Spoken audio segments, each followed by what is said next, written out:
লক্ষ্মীপুরের রায়পুরে প্রবাসী পরিবারের জমি জবরদখল করার অভিযোগ উঠেছে। রায়পুর প্রতিনিধি মোহাম্মদ রেজাউল করিম রনি জানান, উপজেলার ৭ নং বামনী ইউপির নূর মোহাম্মদ চেরাঙের বাড়িতে জমি সংক্রান্ত এই ঘটনা ঘটে।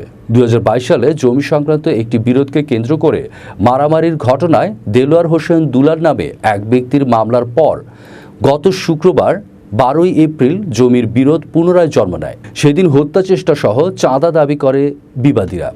তার ৪ দিন পর মঙ্গলবার পুনরায় ঘটে বিরোধের ঘটনাগুলোর পরিপ্রেক্ষিতে বৃহস্পতিবার সিনিয়র জুডিশিয়াল ম্যাজিস্ট্রেট আদালতে মামলা দায়ের করেন ভুক্তভোগী হোসনে আরা বেগম। শুক্রবার সরেজমিনে গিয়ে জানা যায়, বাদী হোসনে আরা বেগম ও তার ওয়ারিশদের সম্পত্তি জবরদখল করে মোহাম্মদ হানিফ মিয়া, আব্দুল কাদের সহ অন্যান্যরা। বাদীপক্ষ জানায়, সেই ঘটনার পর হোসনে আরা বেগম সহ কয়েকজনের নামে মিথ্যা ও বানোয়াট মামলা দায়ের করে বিরোধীরা। একটি বিশেষায়িত বাহিনীর নাম ভাঙিয়ে হোসনে আরা বেগমদের নিয়মিত চোখ রাঙিয়ে যাচ্ছে, সাথে দিয়েছে মামলা।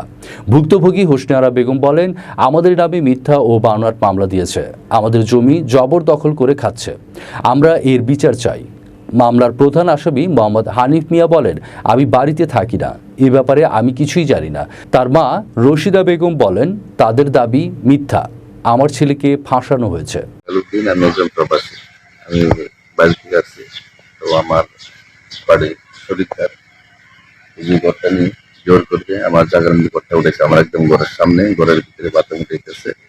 সে মোহাম্মদ আব্দুল হামিদ, পিতামিত জয়নাল আব্দিন, র্যাপ করেছে দিয়ে দিয়ে সে আমার কাছে ৫০ লক্ষ টাকা চাঁদা দাবি করছে। আমি টাকা না দেওয়াতে সে আমার সাথে ১২/৪/২০২৪ যে ছুটিতে বাড়ি যাচ্ছে আমার সাথে মারামারি করে, আমাকে মারছে, আমার বাড়িতে মারামারি করতে চলে যায়। মোহাম্মদ আব্দুল হামিদ, পিতামিত জয়নাল আব্দিন, ও আমার সাথে জোর করে এই ঘরটা উঠেছে আমার ঘরের সামনে।